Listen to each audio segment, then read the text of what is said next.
Hello student hello student, back to my YouTube channel diploma with Sonu में आप लोगों का बहुत बहुत स्वागत है। आज इस सेशन के अंतर्गत हम आपको क्वेश्चन बैंक जो दिखा होगा आपका 2020 इवेंट जो कि वेनस पब्लिकेशन का आरसीसी यानी स्टील ऑफ स्ट्रक्चर का आज मैं जो आपका ग्रुप सी है उस ग्रुप सी का सारा के सारा न्यूमेरिकल सॉल्व कराएंगे। तो इस सेशन को आप मिस नहीं कीजिए और वीडियो ज़्यादा शेयर कीजिए और पूरा का पूरा सेशन देखिए, क्योंकि आज अगर इस सेशन में आप लोगों का सारा डाउट क्लियर हो जाएगा। ऑल टाइप्स के न्यूमेरिकल ये सब सारा का सारा आपको आज डिस्कस कर दिए जाएंगे इस सेशन के अंतर्गत। इस सेशन के बाद आपका कोई भी न्यूमेरिकल नहीं छूटेगा। इसी तरह से आपका हर एक क्वेश्चन पेपर हर एक ईयर का कराएंगे, उसके साथ साथ सब्जेक्टिव विद ऑब्जेक्टिव जो कि ऑलरेडी अपलोड हो चुका है हर सब्जेक्ट का इस चैनल पे। तो आपको सब्जेक्ट बाय सब्जेक्ट कराया जाएगा, सारा का सारा ऑब्जेक्टिव सब्जेक्टिव। और इस सेशन के बाद आप लोगों को चैप्टर वाइज न्यूमेरिकल कराए जाएंगे जो कि आपका वेनस पब्लिकेशन का होगा। यानी कहने का मतलब आपका सारा का सारा जो आपका न्यूमेरिकल है सारा का सारा सोल्व करा दिया जाएगा। चलिए पहला क्वेश्चन चलते हैं।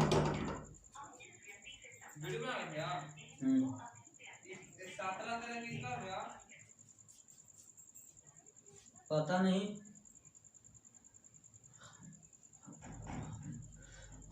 चलिए हम देखते हैं इस सेशन के अंतर्गत।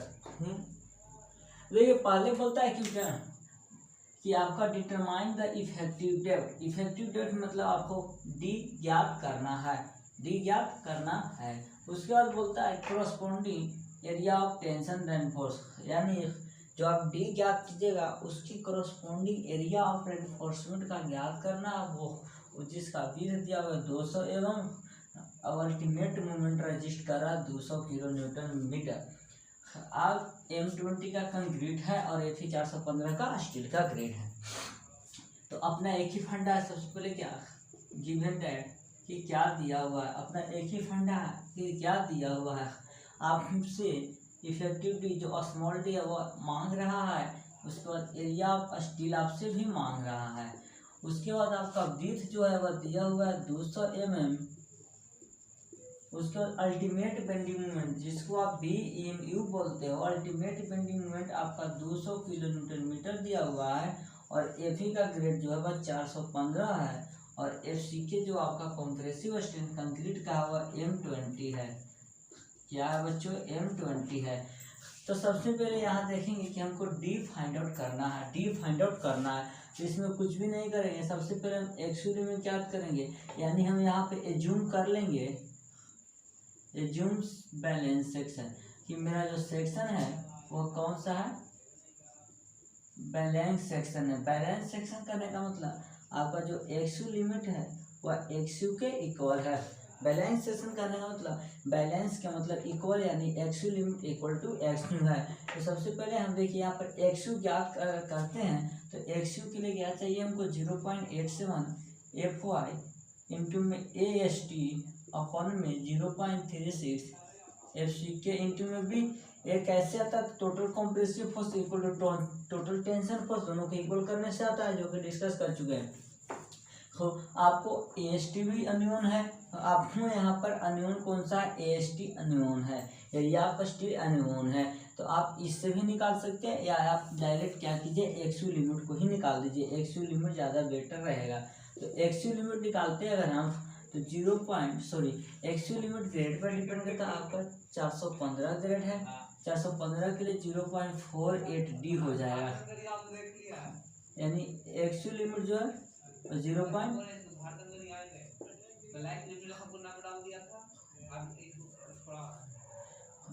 जो आपका एक्सयू लिमिट है, जो आपका एक्सयू लिमिट है वह 0.48 D है।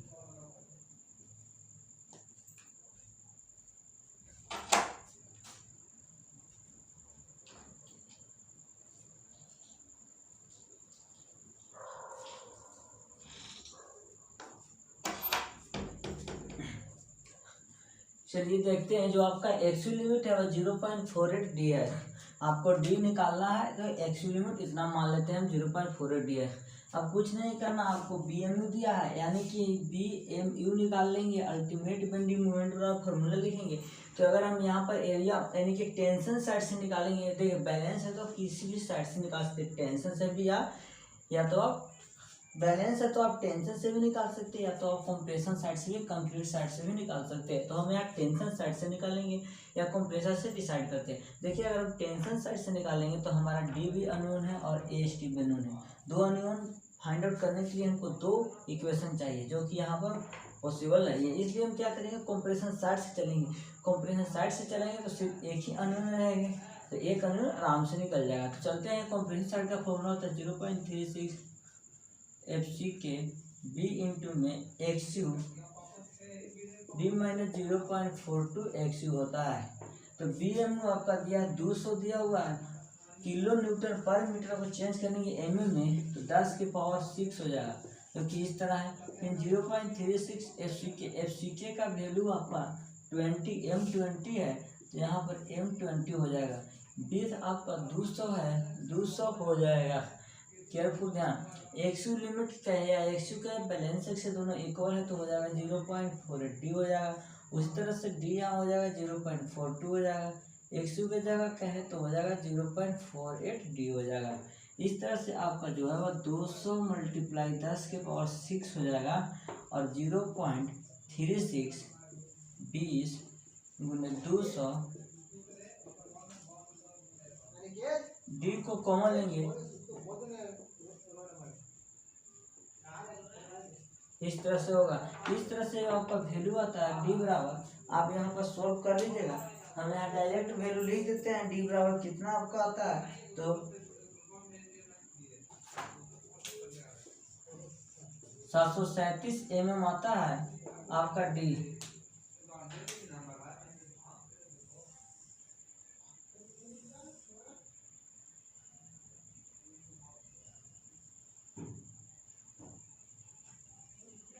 ये देखिए जो आपका डी है, जो आपका डी आराम से पढ़ेंगे, कोई टेंशन नहीं है यहाँ पर, एकदम ईजी वैसे। जो आपका डी है वह 737 mm डी आ जाएगा। अब हम चलते हैं एरिया ऑफ स्टील की ओर। तो एरिया ऑफ स्टील जो होता है वह टेंशन साइड में होता है, तो मूवमेंट जो है या कंप्रेशन साइड से लेते हैं वही मूवमेंट को हम टेंशन साइड में कन्वर्ट कर रहे हैं।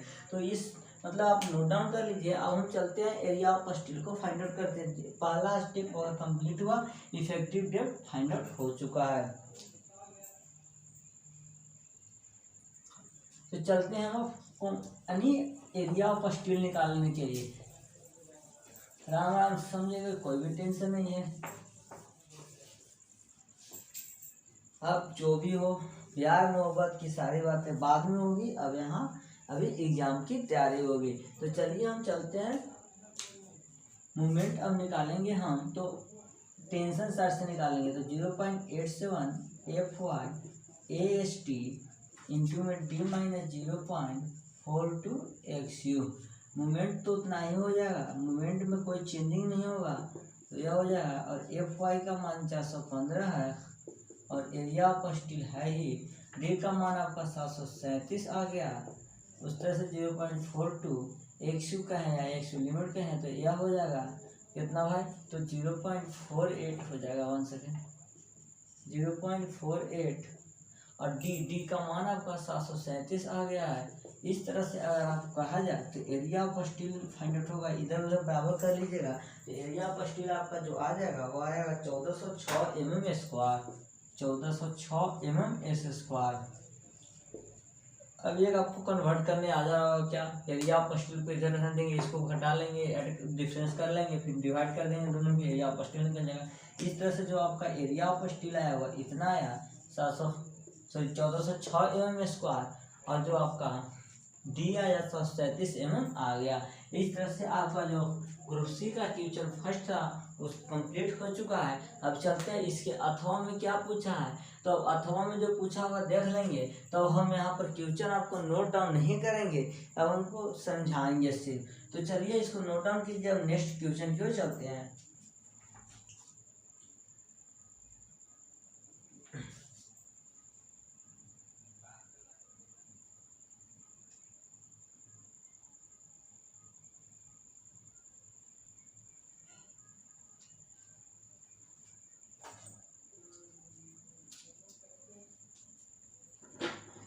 अब नेक्स्ट क्वेश्चन है आपका डिजाइनिंग का। नेक्स्ट क्वेश्चन है डिजाइनिंग का।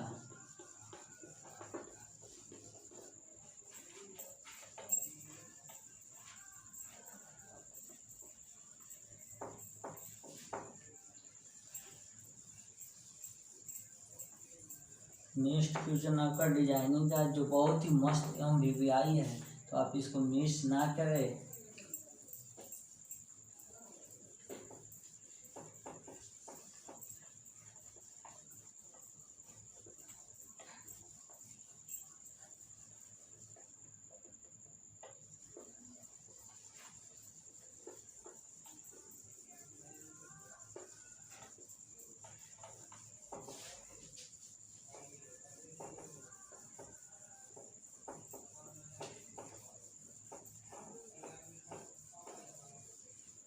चलिए अब डिजाइनिंग का क्वेश्चन बोलता है आपको, देख लीजिए वेनस पब्लिकेशन का है क्वेश्चन बैंक, जो कि नाम से पढ़ेंगे, ठीक, जो कि आपका जीरोक्स पेपर है। तो क्वेश्चन बोलता है सेकेंड और क्वेश्चन बोलता है कि design of balance singly reinforce concrete beam, यानी कि जो आपका कंक्रीट बीम है वो बैलेंस है। क्या है? बैलेंस है, यानी कि आपका जो सेशन दिया गया है वो बैलेंस सेक्शन का दिया गया है, कि जो आपका सेशन है वो क्या है? बैलेंस सेक्शन है। ठीक, अप्लाइड मूवमेंट, जो कि आपका मूवमेंट जो अप्लाइड हो रहा है, अप्लाइड मूवमेंट मतलब एम जो है, अप्लाइड मूवमेंट यानी कि बीएम जो है वो 45 किलो न्यूटन दिया हुआ है पर मीटर। ठीक है, आपका जो कंक्रीट है वह M20 का है और एफी जो ये है 415 का है। और विड्थ का जो लिमिट है, विड्थ का लिमिट है वह 150 है, यानी कि 150 mm से ज़्यादा यह जा नहीं सकता है। विड्थ का लिमिट कितना है? 150 mm है। तो सबसे पहले डिजाइनिंग का केस है, तो चलेंगे तो पहले हम जानते हैं कि BMU निकालते हैं, यानी कि ultimate bending movement. Ultimate bending movement वैसा मूवमेंट होता है जो कि पार्शियली फैक्टर ऑफ सेफ्टी जो आपका 1.5 है स्टील के लिए, चाहे जिसका लिए मतलब आपको पार्शियली फैक्टर ऑफ सेफ्टी से अगर मूवमेंट में अप्लाई करते हैं तो वह मेरा जो होता है वो होता है BMU, जो कि आपका 60 किलो न्यूटन मीटर आ जाएगा। ठीक है, अब हमको डिजाइनिंग करना है बैलेंस सेक्शन का। ठीक है, डिजाइनिंग ऑफ बैलेंस सेक्शन, एक second guys, designing of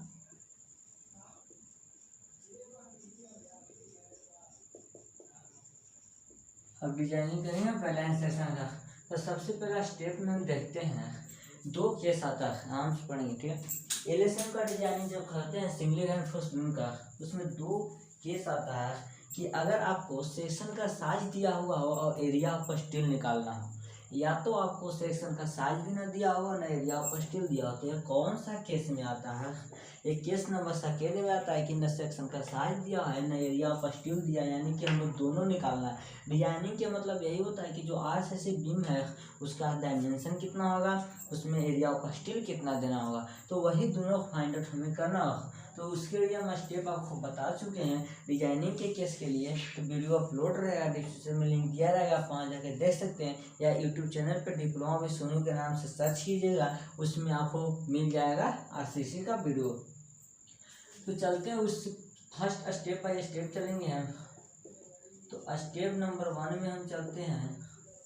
step number 1 में हम क्या करते हैं, तो देखिए क्या करते हैं। स्टेप नंबर 1 में जब हम डिजाइनिंग करते हैं तो सबसे पहले हम मानते हैं, क्या मानते हैं, कि जो मेरा बेंडिंग मूवमेंट है, ठीक है, देखिए सोचिए जो मेरा बेंडिंग मूवमेंट है वह कितना है।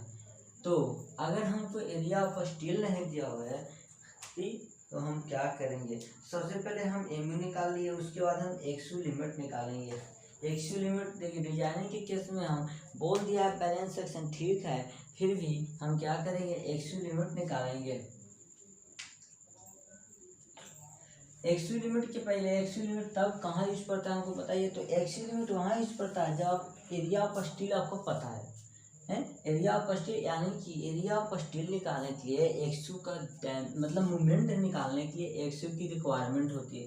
तो हमको यहाँ डायमेंशन फाइंड आउट करना है, यही मेरा केस है। तो इसके लिए हम चलते हैं सबसे पहले क्या, तो देखते हैं।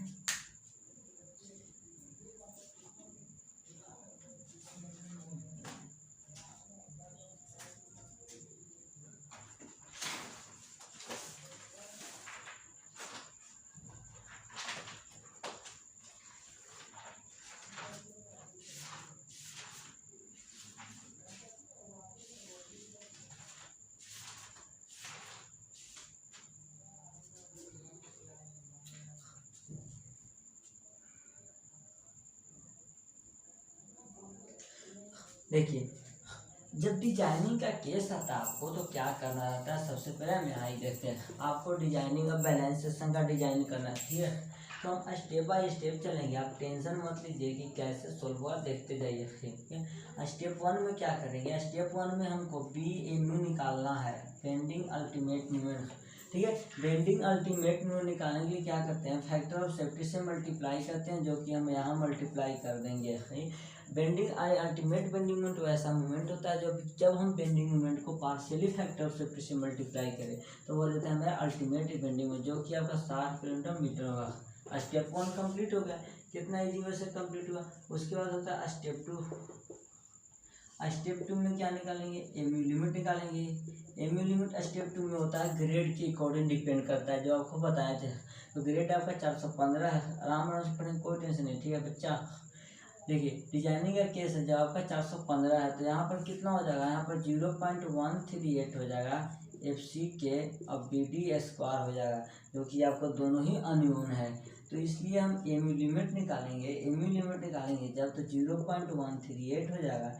FCK तो आपका नून है 20 है और BD हमको अनयून है, तो आपका एमयू लिमिट इतना हो जाएगा, यानी स्टेप 2 में इतना हो गया।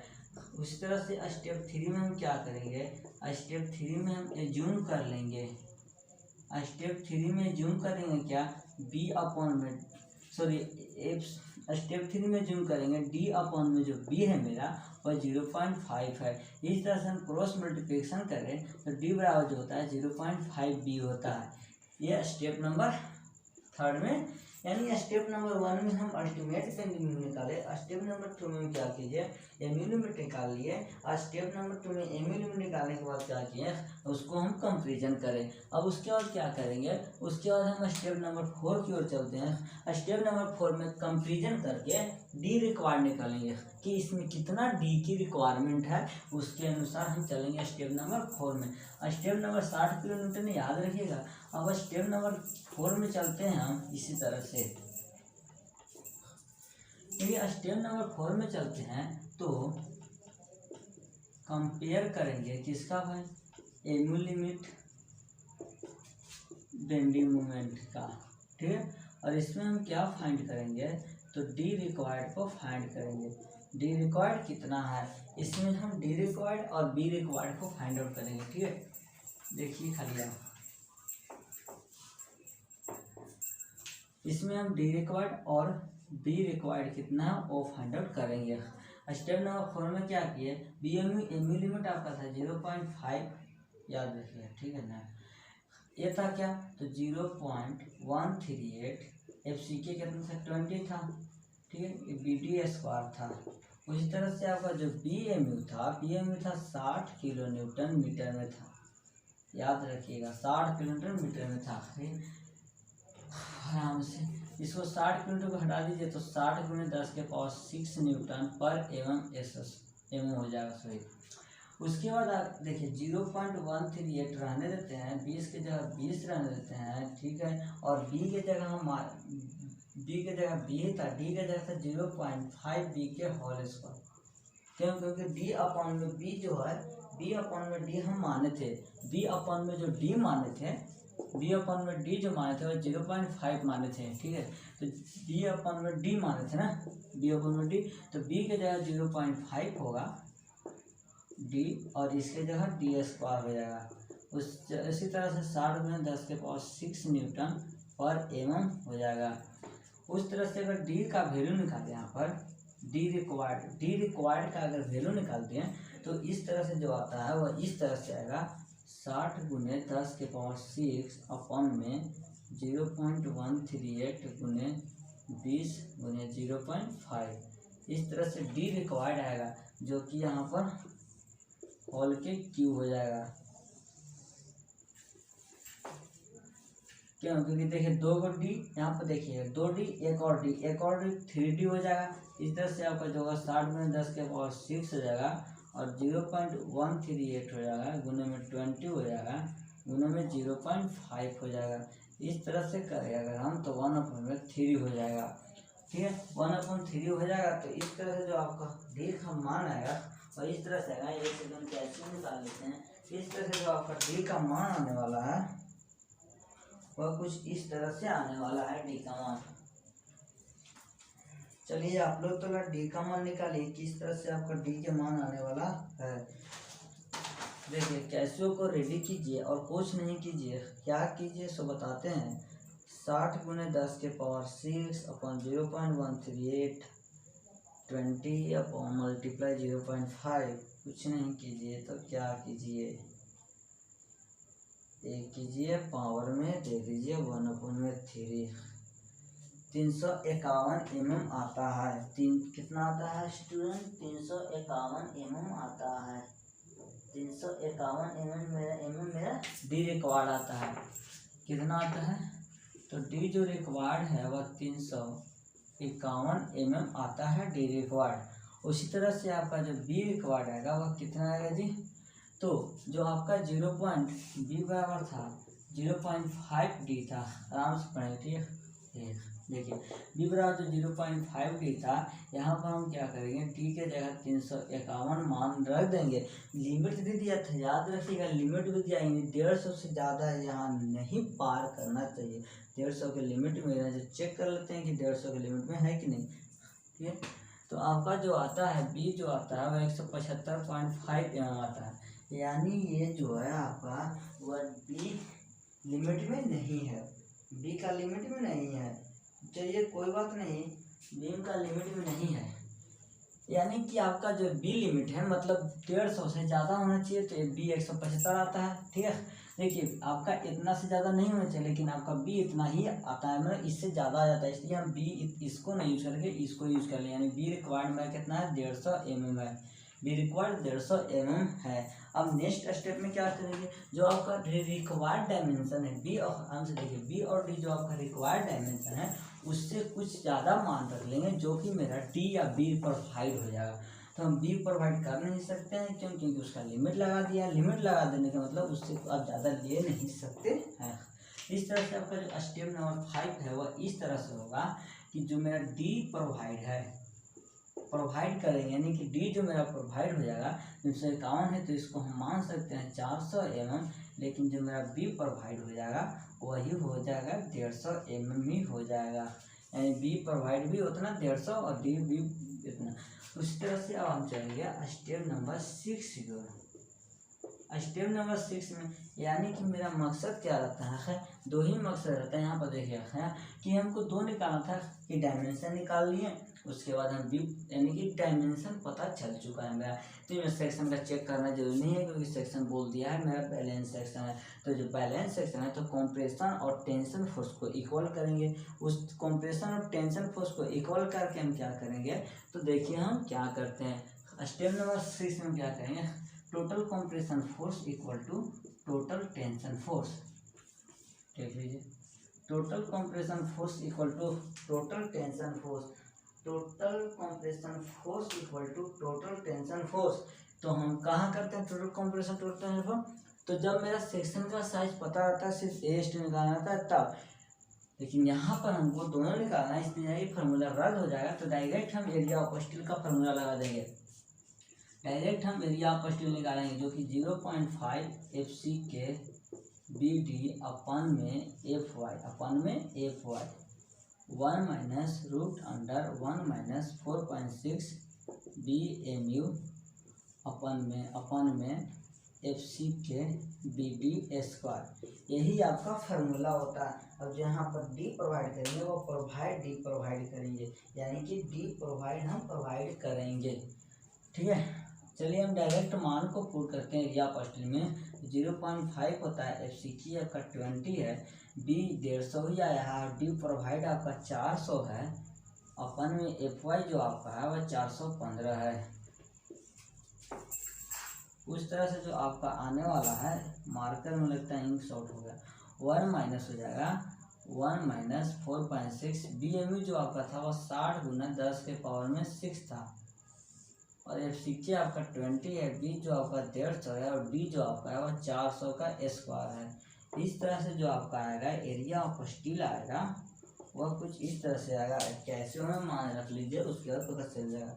0.5 गुने 20 गुने 150 400 मस्त अब आप लोगों को नाम के आगे इंजीनियर टाइटल लग जाएगा, इंजीनियर फलाना, इंजीनियर ए ओ ठकाना, जो मतलब आपका नाम होगा वो नाम के आगे लग जाएगा।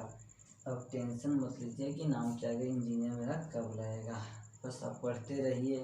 अब आपको और रिस्क बढ़ गया है, जिम्मेवारियाँ बढ़ गई है। तो चलिए 400 पे हल स्क्वायर करते हैं। इस तरह से जो आपका आंसर आता है वो आता है 503, यानी एरिया ऑफ स्टील जो आप दिए हैं वो 503 है। तो इसको अप्रॉक्स में मान लें तो 500 यानी कि 550 mm² एरिया ऑफ स्टील दे दिए। देखिए एरिया ऑफ स्टील कितना हम दिए कितना है, यानी कि हम प्रोवाइड कितना किए। तो एरिया ऑफ स्टील हम इतना प्रोवाइड किए, कितना 550 mm² में एरिया ऑफ स्टील डाले हैं। जो आरसीसी का बीम था, सेक्शन था, उसमें 550 mm² में एरिया डाले हैं। तो भाई हम चेक इसका भी लगाएंगे कि जो हम एरिया मैक्सिमम दिए हैं वो मिनिमम से पार है कि उसके अंडर में है। तो स्टेप नंबर 6 में हम क्या करेंगे, एरिया ऑफ स्टील को चेक करेंगे कि जो मैं एरिया ऑफ स्टील दिया हूँ वो मेरा सही है कि नहीं। तो इसलिए एरिया ऑफ स्टील मिनिमम निकालने का फार्मूला जो होता है वह ये होता है 0.85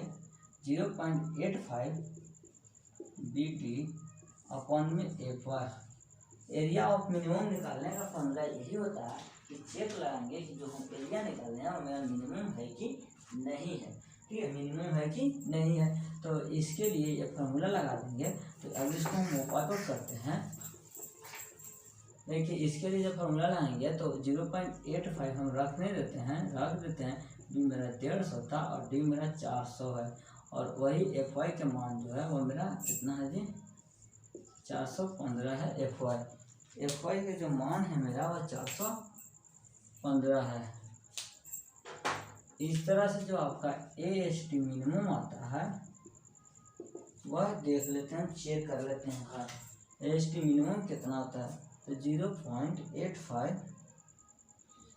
गुने 150 गुने 400 अपन में 415 आपको 122.19 आता है, यानी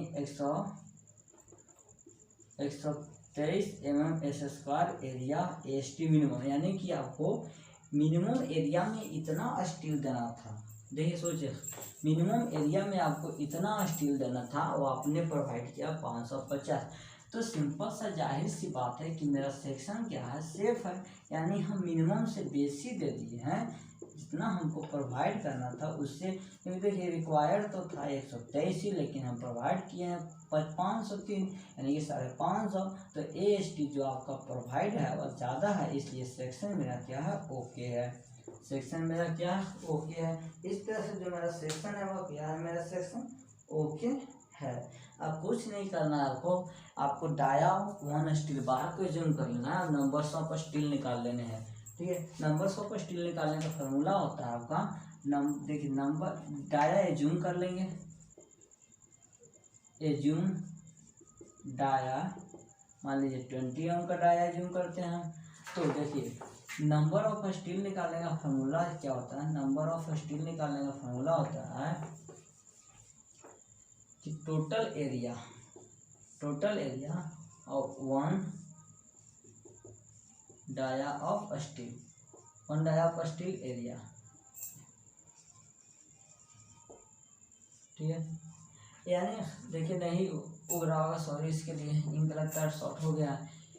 देखिए नंबर ऑफ स्टील निकालने का फॉर्मूला होता है एरिया ऑफ जितना स्टील था 550, ये हो जाएगा 550, एरिया ऑफ स्टील हो जाएगा 550, और 1 बार डाया का जो एरिया होगा वो 1 हो जाएगा। 5/4 आपने डाया जूम किया 20 ओम का। इस तरह से जो आप डिवाइड कर देंगे तो नंबर्स ऑफ स्टील आ जाएगा। उसके बाद आप फिगर में क्या कीजिएगा, उसको डिस्ट्रीब्यूट कीजिएगा। तो फिगर में डिस्ट्रीब्यूट करते हैं, पहले जान लेते हैं कि मेरा हमको नंबर्स ऑफ स्टील देने कितने हैं, नंबर्स ऑफ स्टील देने कितने हैं। तो होता है नंबर्स ऑफ स्टील 1.75 एरिया, यानी कि 1.75 आता है। तो इस तरह से आप मिनिमम 2 दे सकते हैं, यानी कि हमको 2 स्टील हीट प्रोवाइड करना है। तो चलिए आप फिगर देख लेते हैं कि फिगर क्या इसका बनेगा। ठीक है, बोला था कि एक RCC का बीम है, इस तरह से RCC का बीम था, जिसका विथ जो लिमिट है वह 150 था तो 150 कर दिए। उसके बाद इफेक्टिव डेट मेरा 400 आया था, 400 यहाँ पर बना दिए। मिनिमम नंबर्स ऑफ स्टील 2 देंगे जो कि हम 20 एवं डाया का जूम किए थे, ठीक है। तो 20 एवं डाया का जूम किए थे, तो जो आप कवर है, कवर एजूम अपने से कर लीजिएगा 46 एवं या 50 एवं का कवर एजूम कर लीजिएगा, कोई टेंशन वाली बात नहीं है। ये मेरा क्या बोला, ये मेरा नेचुरल एक्सिस हो गया, एक कंप्रेशन साइड एक टेंशन साइड में स्टील डाल दिए। इस तरह से आपका डिजाइनिंग कंप्लीट हो गया। तो नेक्स्ट आज इससे सॉरी इसके लिए जो बोले थे आपको क्वेश्चन में पूरा कराएंगे, तो इसलिए सॉरी मेरा जो ये इंक मतलब मार्केट में इंक ही खत्म हो गया और अवेलेबल अभी नहीं है, इसलिए हम नेक्स्ट वीडियो में आप लोग को बहुत जल्दी कल या परसों आपको सारा क्वेश्चन सॉल्व करा देंगे। इसके लिए हम तहे दिल से आपसे सॉरी मांगते हैं। So thank you for last watching video ज़्यादा शेयर कीजिए। और हाँ, लिंक डिस्क्रिप्शन में दिए रहेंगे आपको पिछले वीडियो को, उसी तरह से आपको व्हाट्सएप, टेलीग्राम, फेसबुक सारा ग्रुप का लिंक दिया रहेगा। आप ज्वाइन होइए ताकि आपको टाइम पे नोटिफिकेशन मिलता है, क्यूज प्रैक्टिस क्यूज होता है इससे रिलेटेड। तो चलिए हम चलते हैं अब नेक्स्ट वीडियो की ओर।